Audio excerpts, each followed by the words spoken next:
E hoje, para começarmos o nosso bate-papo sobre longevidade e envelhecimento, eu estou tendo a honra aqui de ter Camila Castro, geriatra. E ela vai estar aqui se apresentando. Tudo bom, Camila? Oi, Que honra Camille. desse reencontro tão Oh, gostoso. muito obrigada, o prazer é todo meu estar aqui. Muito obrigada pelo convite. Você sabe que eu gosto muito de falar sobre envelhecimento. É muito demais. A gente tem altas conversas e muito obrigada pela oportunidade. Estou aqui hoje para conversar um pouquinho, trocar umas ideias sobre envelhecimento saudável, sobre geriatria, né, sobre a minha especialidade. E é isso. Muito obrigada. Hoje, né, quando a gente fala de saúde, principalmente dessa questão desse olhar para a vida, né, de abraçar a nossa história e abraçar a vida, a geriatria é um pouco de tudo isso, né? E eu queria que você se apresentasse, né? Porque Camila trabalha justamente com esse público, né? A diferença que tem hoje, que é desse novo perfil de envelhecimento, né? Que é o perfil que a gente ama atender. E aí conta um pouquinho pra gente, Camila, assim, quem é esse paciente hoje, né? Que começa a te procurar? Com quantos anos a pessoa começa a procurar? Eu sou Camila, sou médica geriatra, fiz minha formação aqui no Ceará, em Fortaleza, e também fiz uma parte da minha formação em São Paulo. Trabalho atendendo idosos. No Brasil, nós consideramos idosos, né? Todos os pacientes a partir de 60 anos, então esse é o público principal.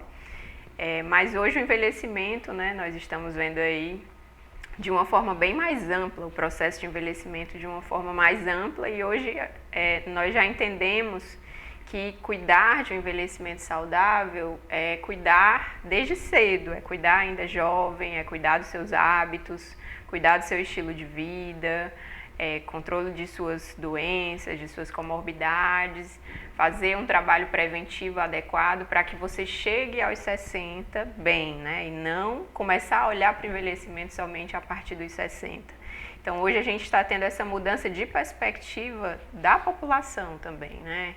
No Brasil, a gente tem uma população aí que envelhece de forma muito rápida. Nós temos projeções aí de que nos próximos anos o percentual de idosos da população vai ser bem maior, e aí nós precisamos, enquanto profissionais de saúde, enquanto sociedade, nos organizarmos para entender quem vai ser esse novo idoso, né, daqui a alguns anos. E como nós estaremos na terceira idade, né? Como nós chegaremos aos 60 anos. Diferente de como acontecia há 50 anos atrás, quando a expectativa de vida era mais baixa. Chegar aos 60 anos, antes chegava com muitas comorbidades, muitos problemas de saúde, muita fragilidade, aos 70. Hoje a gente tem pessoas chegando aos 60 muito bem, muito jovens, muito ativas. E essas pessoas, elas estão preocupadas em como manter essa vitalidade pelo máximo de tempo possível. Elas querem viver a terceira idade com qualidade, viver com autonomia, fazendo as suas atividades, interagindo com as pessoas, mantendo sua funcionalidade, tomando conta da sua parte financeira. Muitas pessoas até trabalhando até 60, 70, até mais do que isso, né? Vivendo a sua vida de forma independente. Então, hoje a gente tem uma nova visão da população geriátrica. Para o futuro nós teremos ainda novas visões, né? Mas são pessoas que estão chegando aos 60 anos, muito bem, muito ativas, e que querem manter essa vitalidade pelo máximo de tempo possível. E hoje a gente, enquanto geriatra, enquanto profissional que trabalha com idoso, nós levantamos essa bandeira, né? Nós defendemos a importância de um cuidado precoce, de um cuidado preventivo, para que nós possamos viver mais e viver com qualidade. Essa é a grande chave, né? A gente não quer só viver sem chegar aos 100 anos, mas viver os últimos 10 anos da sua vida com total perda de funcionalidade. Nós não queremos isso. A gente quer aumentar o tempo de vida, e o tempo de vida com qualidade, né? Esse é o grande desafio, e é isso que a gente tenta promover. E quando a gente percebe essa mudança, né, no envelhecimento, eu estava vendo um vídeo da família, né, da minha avó, uma viagem família, né, e da minha avó com 60 e poucos anos, e hoje vendo as minhas tias e a minha mãe, né, que diferença, né, como você falou ali desse preparo, né, era uma senhorinha de cabelinhos brancos, aquela ideia de vovó de desenho animado, né? E hoje mudou, né? Então, eu acho que popularizou também a questão, quando você se percebe idoso ou você para se planejar para esse envelhecimento, né? Como você falou, né? O que é que eu tenho feito para conseguir chegar lá, né? E hoje nós vemos atrizes, atores, profissionais, né, da grande mídia, que você vê que são pessoas que envelheceram com autonomia, né? Aí a gente usa esses termos, né, autonomia, funcionalidade. Eu queria que você falasse um pouquinho para as pessoas que estão vendo, né, como é que eu posso envelhecer, o que é essa autonomia, né, e o que é essa função para as minhas atividades diárias. Como é que eu consigo isso, né? É um pouquinho da mudança do meu estilo de vida, mas como eu consigo, né, a autonomia e a funcionalidade? A gente tem vários aspectos que contribuem para essa percepção de que estamos envelhecendo melhor, né? O próprio desenvolvimento social, desenvolvimento de novas tecnologias, tratamento, descoberta de novos tratamentos de doenças que anteriormente davam uma perspectiva de vida limitada, hoje viraram doenças crônicas, né? Há 20 anos atrás, alguns tipos de cânceres não tinham tratamento e hoje tem tratamentos crônicos. Então, nós conseguimos ao longo do tempo, com a tecnologia, com a evolução da medicina, prolongar o tempo de vida, dando mais tratamento para as doenças, né? Tratando e transformando muitas condições em condições crônicas. E a gente tem também hoje muito acesso.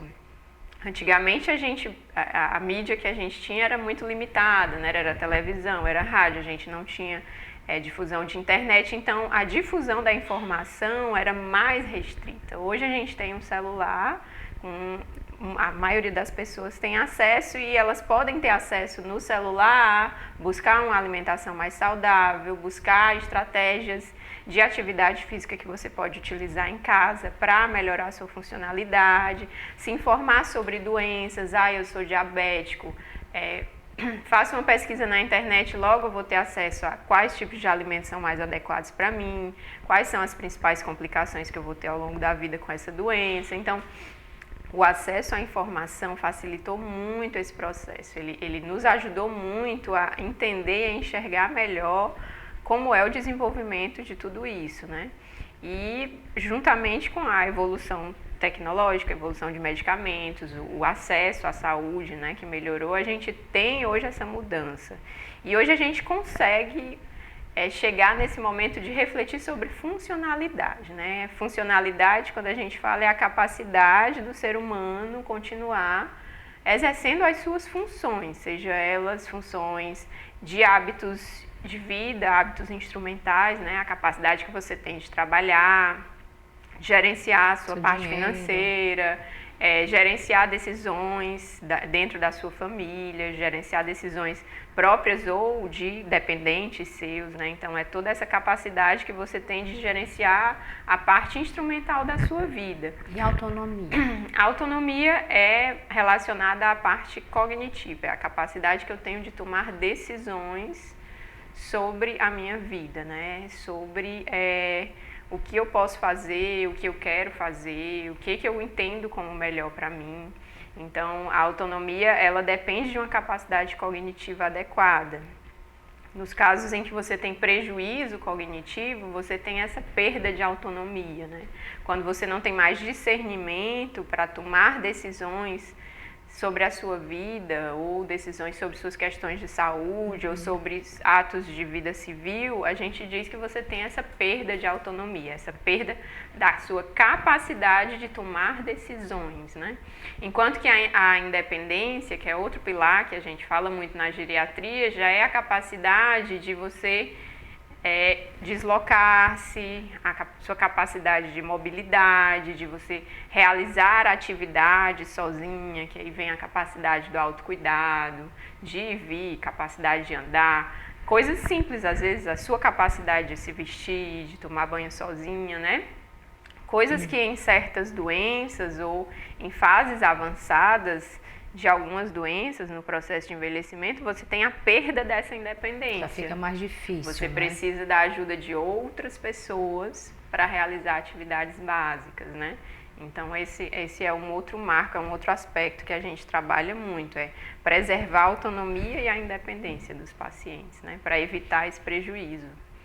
E aí, falando desse perfil desse envelhecimento, a gente vê que hoje é possível no Brasil, dentro das nossas realidades sociais, econômicas, né? Hoje a gente vê que é possível, né? Essa velhice saudável, né? Essa questão da longevidade, de bem-estar, né? As pessoas, elas procuram estar bem, né?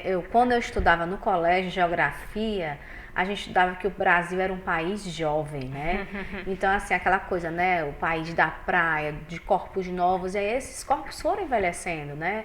E as pessoas foram buscando realmente viver bem, né? E com saúde, que como você vem falando, né?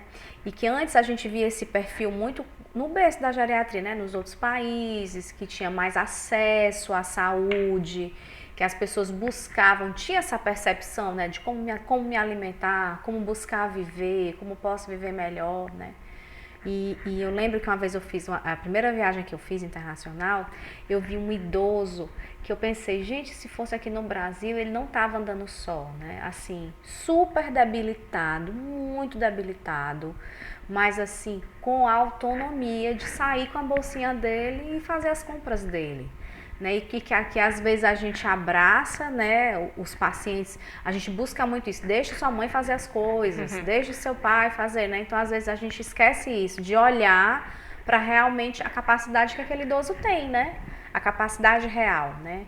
E aí eu queria que você falasse um pouquinho nisso, né? Que mudou realmente esse perfil de paciente, né? E como é essa questão de bem-estar, né? Hoje em dia, um dos maiores pilares que tem para o envelhecimento saudável realmente é a atividade física ou isso é um mito? Sim, a atividade física. Assim, isso que você falou sobre a percepção é real, é baseado em todos esses outros aspectos que eu citei, né? O acesso maior à informação, melhora na nossa qualidade de vida, melhora na nossa percepção de bem-estar. Hoje a gente entende, às vezes, o que é uma situação estressante, o que é uma situação de bem-estar. Então, e as pessoas jovens, adultas, elas hoje veem como é que os pais delas estão envelhecendo, né? Então, elas percebem quais são as dificuldades que a gente vai encontrar nessa terceira idade que a gente chama, e a gente não quer ter dificuldades, né? Então, hoje nós temos pessoas bem mais preocupadas em manter a sua funcionalidade e chegar a uma terceira idade bem. Hoje a gente está mais atento ao envelhecimento saudável, né? Tá muito evidente esses cuidados com o corpo, né? Com as redes sociais hoje a gente está vendo muito isso, às vezes até uma busca por um padrão de beleza. Então, uma aceitação, né? Tá muito evidente tudo isso. Então eu vejo que as pessoas estão se preocupando mais, assim, com como eu vou envelhecer, né? O que eu tenho que fazer. E isso tem feito com que as pessoas busquem mais atendimento, mais assistência mesmo.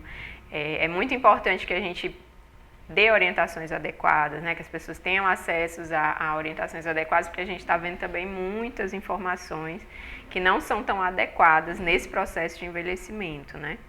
E essa questão que você falou, às vezes é um dilema de consultório, sabe? De o idoso pode fazer, não pode fazer. O que não pode, porque o idoso chega me falando que quer fazer...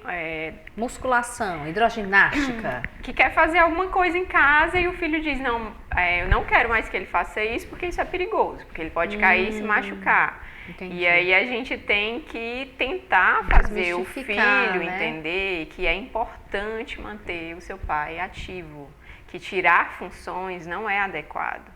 Ah, mas eu tenho medo que meu pai vá ao banco sozinho e seja assaltado, né? Hoje a maioria das vezes a gente faz os procedimentos pelo celular, que tudo a gente faz muito, pelo celular. Né? Só que o idoso ele tem dificuldade com essa parte tecnológica, então muitas vezes ele quer ir ao banco sozinho para fazer lá os pagamentos dele e tudo. E aí a gente olha, é importante que ele saia de casa, é importante que ele veja outras pessoas, que ele socialize, e se é arriscado que ele saia sozinho, que ele não deixe de sair, mas que ele saia acompanhado por outra pessoa. para ir a um supermercado.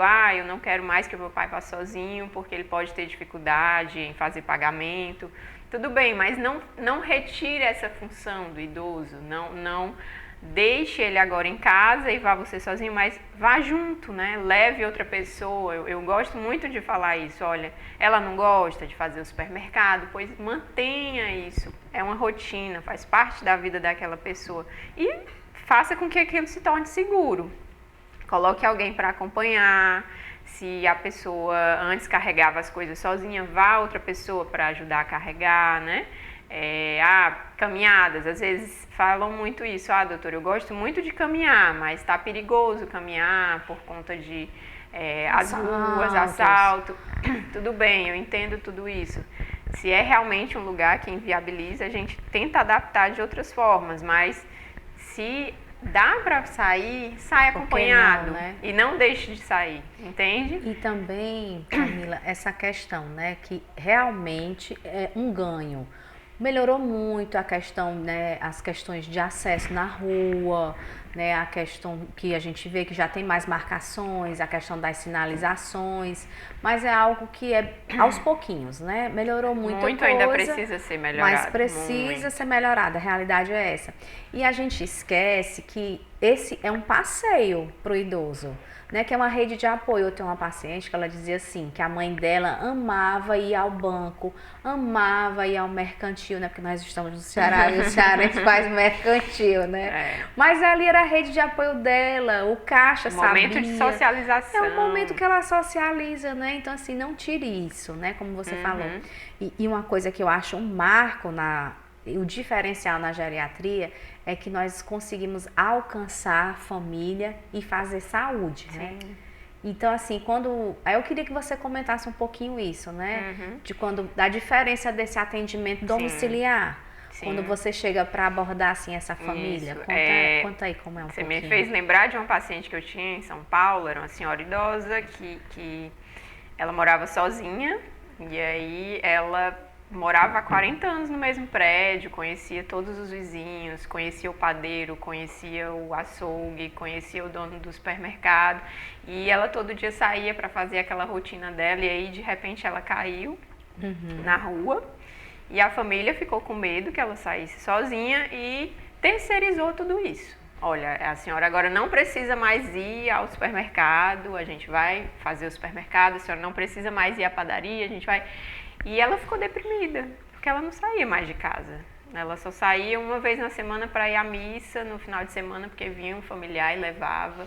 E aí ela disse, eu não posso mais ir na padaria, eu não posso mais ir no supermercado, porque não me deixam mais sair. E aí foi isso, assim, eu sentei para conversar com ela, sentei para conversar com as sobrinhas, o que a gente pode fazer para tentar viabilizar que ela tenha mais interação, porque isso de fato é importante, é um valor importante para ela e isso está causando impacto na qualidade de vida dela. E dentro do que a gente tem de logística de família, o que a gente pode fazer para melhorar essa situação? Eu sei que vai exigir muito esforço da família, né? Quando a gente tem alguém que se torna mais dependente, mas a gente precisa ter esse olhar sensível e a lidar com idoso, a lidar com famílias. Né? Não adianta. Então a gente precisa entender a dinâmica. Não adianta só eu olhar, precisa disso. Fazer a minha saúde, né? Vai ter que fazer isso e às vezes eu estou pedindo uma coisa que é inviável para aquela família. Então é importante que a gente tenha, né, na geriatria, que quando a gente lida com idoso,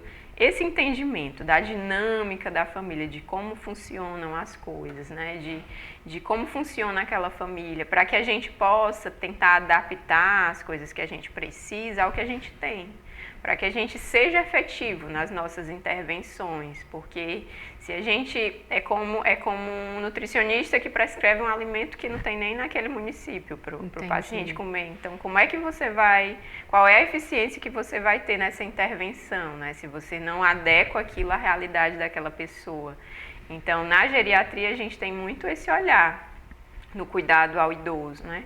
E quando a gente faz, por exemplo, um acompanhamento domiciliar, a gente consegue ter mais ainda essa percepção da dinâmica, porque a gente vai dentro do ambiente do idoso, né? A gente conhece a casa, a gente conhece a dinâmica, quantas pessoas moram na casa, onde o idoso dorme, quais são as pessoas que convivem com ele durante o dia, como é que é a dinâmica da noite, ele acorda, onde é que ele tem que ir ao banheiro, como é que é a casa, para dar orientações, né? Exatamente. Se é um idoso já frágil, com risco de queda, dar as orientações sobre espaço, iluminação, calçado, degraus, tudo. Então, o atendimento domiciliar, ele tem esse ganho, que é você estar dentro do ambiente do idoso, o ambiente físico e o ambiente social, entender como é a dinâmica familiar, para que você possa enxergar as demandas daquele paciente e adequar as suas intervenções àquela realidade, né? E assim você consiga ter melhores efeitos, melhores resultados.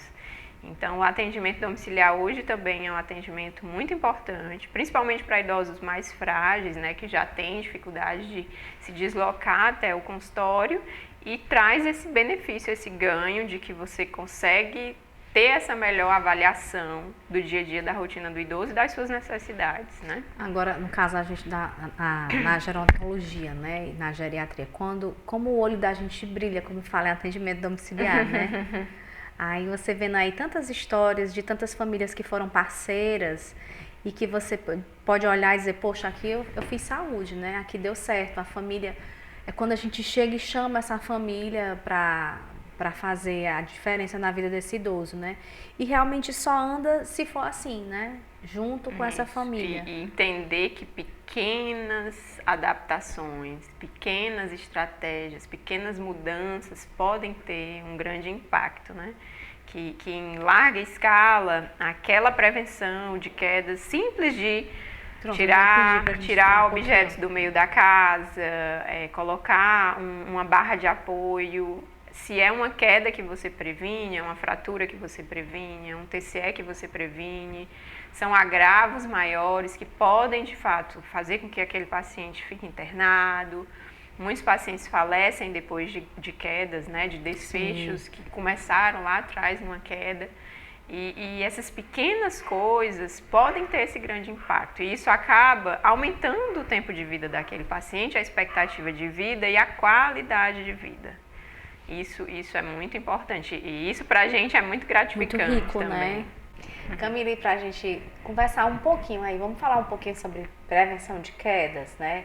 Esse tema aqui tão importante, tão rico, né? Quais são as principais mudanças que uma pessoa pode fazer na sua casa para prevenir as quedas? Quedas é um assunto do geriatra, né? A cara de vocês. A gente é natural, assim, no nosso dia a dia, eu às vezes estou passeando, estou visitando alguém. Olha logo, e meu né? olho é impossível não olhar, sabe? Assim, às vezes eu estou vendo uma idosa na rua, às vezes os meus amigos até brincam que eu olho esse calçado tá inapropriado, essa idosa vai cair, é mais forte do que eu, entende? Então, quedas é de fato um assunto muito importante na geriatria, por conta dos desfechos, né? Assim, basicamente, função do geriatra, uma das funções do geriatra é estimar o risco de queda daquele idoso, né? Aí que entra, por exemplo, a sarcopenia, né? O rastreio de sarcopenia. Hoje a gente entende na geriatria que queda é um evento que de fato pode trazer desfechos muito negativos para a vida daquele idoso. Eles podem aumentar, eles contribuem para a mortalidade, mas também eles podem aumentar a morbidade, né?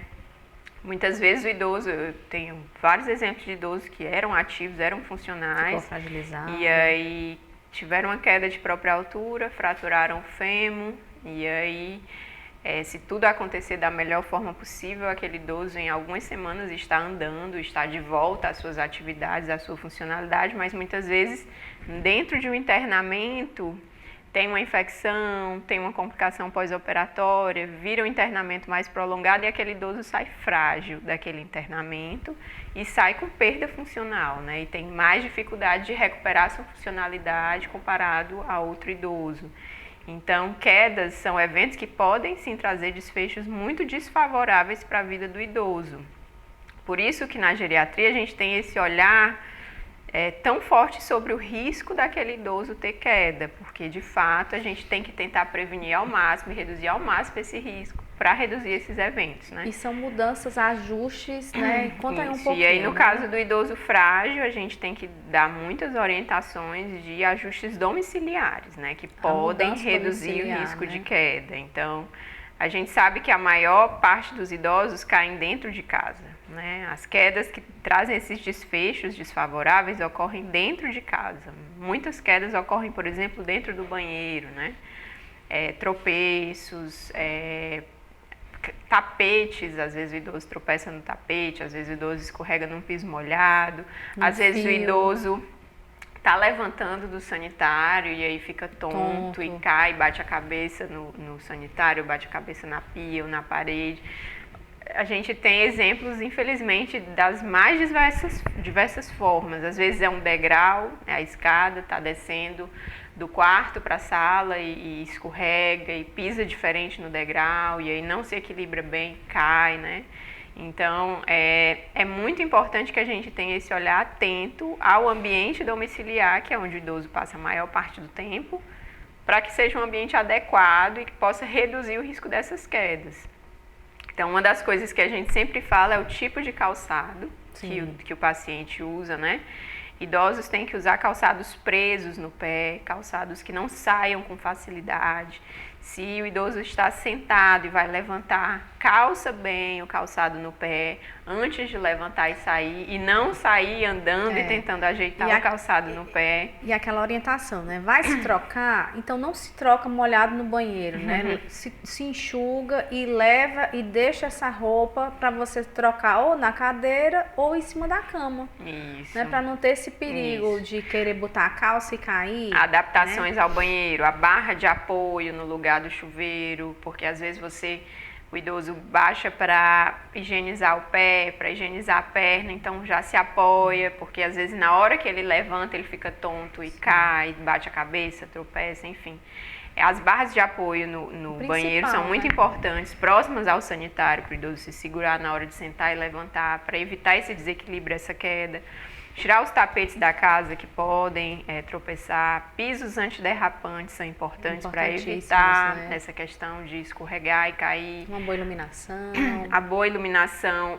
Muitos idosos caem de madrugada indo para o banheiro, né? Os idosos, eles costumam acordar mais vezes à noite. Né? É justamente nessa hora do xixi. E aí, às vezes, acorda na madrugada, não acende a luz, e aí tem, às vezes...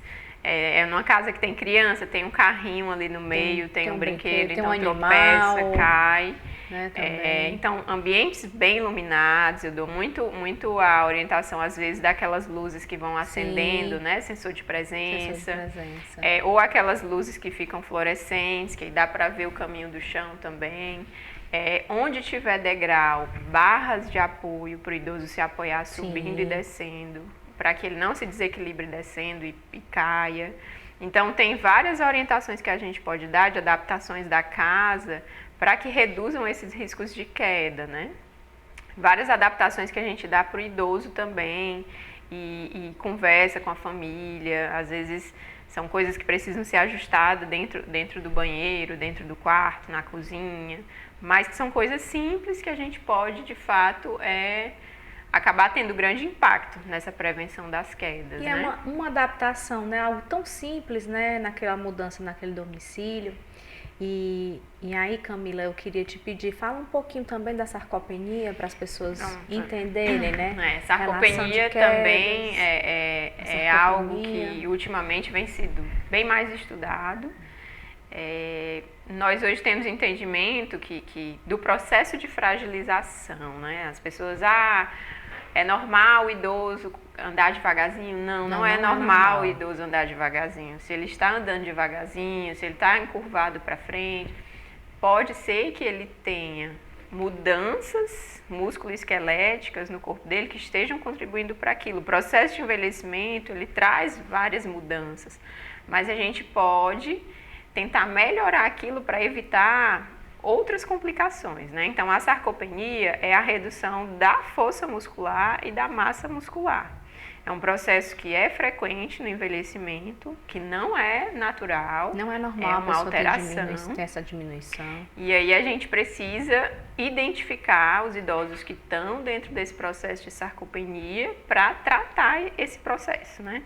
Então, muitas vezes, por exemplo, mais uma vez, é um idoso ativo, funcional, tem uma pneumonia interna para tratar uma pneumonia, e aí passa uma semana acamado lá no hospital, andando poucas vezes ao longo do dia.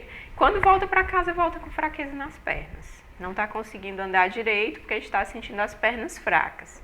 E aí quando a gente vai avaliar, aquele tempo de internamento foi suficiente para que aquele idoso perdesse força muscular. Tão rápido, né, Camila? Perdesse massa muscular. Rápido demais. E é rápido para perder e é difícil para ganhar. Então, assim, a gente precisa identificar quando esses fenômenos acontecem para que a gente possa intervir, tratar e reabilitar. Então, hoje em dia, faz parte da avaliação geriátrica fazer o rastreio de sarcopenia, identificar idosos que têm um risco maior de perda de força e de massa muscular para intervir melhor naquele idoso num processo de reabilitação para evitar esses outros desfechos, né? Evitar essa fragilização que vai vir se ele tiver qualquer evento adverso, né? Então, a sarcopenia a gente faz avaliação física no consultório, tanto da força muscular quanto da massa muscular. Às vezes testes bem simples para estimar. Com a marcha também? É um dos testes que a gente faz para avaliar a capacidade física do paciente, né? E aí quando a gente identifica que a força está reduzida, ou a massa está reduzida, ou a capacidade física está reduzida, a gente tenta recomendar o tratamento, a reabilitação. E aí é o que muitas vezes as pessoas se assustam, que é quando o geriatra manda o idoso ir para a academia fazer musculação. Como se uma coisa... que é uma mudança, assim, de paradigma, às vezes, para algumas pessoas, sabe? Meu avô vai fazer academia. Tipo, agora? Meu avô tá tomando suplemento de proteína e assusta muita gente, eu acho isso muito engraçado. Mas esse é o tratamento da sarcopenia, fortalecimento muscular, reabilitação física para ganho de massa muscular. É a base, né? E é aí onde a atividade física entra, né? Quando a gente conversou lá no início da nossa conversa, você me perguntou se a atividade física ainda é um dos pilares.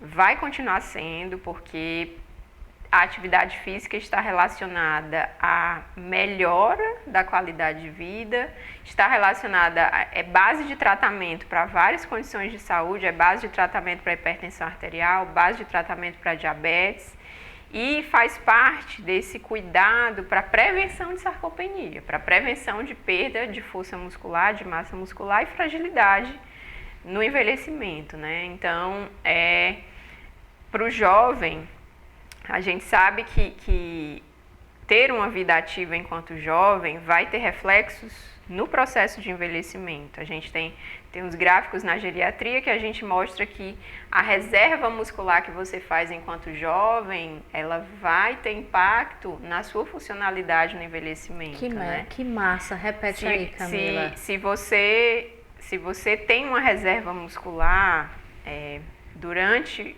a sua vida jovem, que é o que as né? pessoas chamam de memória muscular, Isso. né, no comum. Quando você chega no envelhecimento, você vai precisar daquela sua reserva. Então, se você fez uma boa reserva durante a sua vida, né, você vai ter uma margem maior de reserva caso você precise usar no evento adverso, como eu falei, né, no internamento, na cirurgia. Enquanto que se você tem uma baixa reserva, ela vai acabar mais rápido se você precisar, né? Falando assim de uma forma bem simples. Acho que aí dá para todo mundo entender. Então, a gente sabe que isso é muito importante. Hoje a gente sabe que isso é muito importante, que tem muito impacto em várias questões de saúde. O processo, síndrome de fragilidade no idoso é uma condição que traz muitos agravos. E uma das bases de prevenir tudo isso é fortalecimento muscular, né? Manter aquele idoso ativo, manter aquele idoso fazendo atividade física.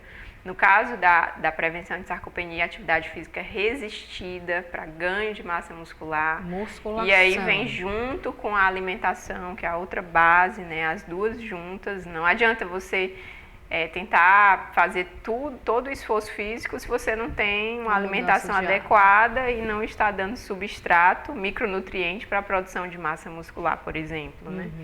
Então, são as duas coisas alinhadas. Junto, né? Hoje, o tratamento da sarcopenia é isso, é o exercício físico resistido. Há algumas evidências de alguns suplementos, mas coisas ainda em construção, mas que é importante que você tenha bons níveis de vitamina D, uma boa ingesta proteica. E aí, quando a sua ingesta proteica não está adequada, a gente recomenda a suplementação para que você tenha o substrato para produzir massa muscular, não é isso? E uma alimentação saudável de modo geral, né? Para que você tenha tudo isso. Então, fazendo aqui o check, né? Então, é um despertar, né? É o que eu vou caminhando para que eu possa estar bem hoje e depois envelhecer bem, né? Então, é a mudança desse estilo de vida que a gente ouvia tanto falar, né? Que hoje a gente fala que é a percepção da velhice, né? A percepção da vida. Então, vamos aí dando um lembrete, né? A importância da atividade física. Boa alimentação. Para outras informações, hoje a gente sabe o efeito do sono de qualidade. Fala um pouquinho da gente do sono, tanto a cara. A minha cara. Eu acho que todo paciente sabe que eu pergunto sobre sono. É muito importante. Como muda, né? A qualidade. O sono também tem sido algo bem estudado ultimamente, né? A gente tem descoberto cada vez mais interação do sono com várias questões de saúde. A riqueza que é para você conseguir dormir bem, né? Alterações cognitivas, seja relacionada à saúde mental, a gente sabe que está totalmente conectado. A dor, por exemplo, o sono ele tem muito impacto nas dores crônicas, né? Um sono de baixa qualidade aumenta a sua percepção de dor. Então, os pacientes com dor crônica, eles precisam dormir bem para melhorarem das dores, senão esse aspecto não vai funcionar, né? Então, hoje a gente sabe que o sono, desde a vida adulta, é importante para o envelhecimento, né? O sono é uma das alterações modificáveis da vida adulta que podem reduzir o risco de demência no futuro, por exemplo, né? Aquilo que aquela pergunta que a gente tanto recebe no consultório: o que eu posso fazer para não ter demência? Eu tenho que dormir bem. É o próximo quadro. Hoje a gente sabe que o sono de qualidade ele tem muito impacto na qualidade de vida, seja no bem-estar físico e mental, né? Então, não tem nada de novo, não tem fórmula mágica, né? Envelhecimento saudável é atividade física, alimentação saudável, cuidar do sono, cuidar das suas interações sociais, ter boas relações. Se permitir conhecer novas habilidades. Um manejo adequado do estresse, tanto na vida jovem quanto na terceira idade, né? E a estimulação cognitiva, sempre importante para a manutenção da cognição, desde a fase jovem e no envelhecimento é muito importante. Tem vários outros aspectos, o manejo dos fatores, uso de álcool, tabagismo, tudo isso a gente sabe também dos riscos, controle de comorbidades, controlar a hipertensão, controlar a diabetes, que vão aumentar o risco de eventos cardiovasculares no futuro, né? O controle da dislipidemia, que é o colesterol. Então, tem muitas coisas que tem muitas frentes aí para a gente atuar na melhora do envelhecimento, né? E assim, são ajustes possíveis e alcançáveis, né? Camila, eu amei. Tem algo mais que você queira falar, que você queira... eu queria falar um pouquinho sobre esse tema, Não, acho que tem muitas coisas. Tem muitas coisas, pois é. A geriatria é ampla, eu sou apaixonada pelo assunto, eu gosto muito de falar sobre, e a gente vai falando e aí vão vindo lembranças, vão vindo histórias, casos de pacientes, assim, que a gente tem, mas eu acho que a mensagem em relação ao envelhecimento é para se cuidar.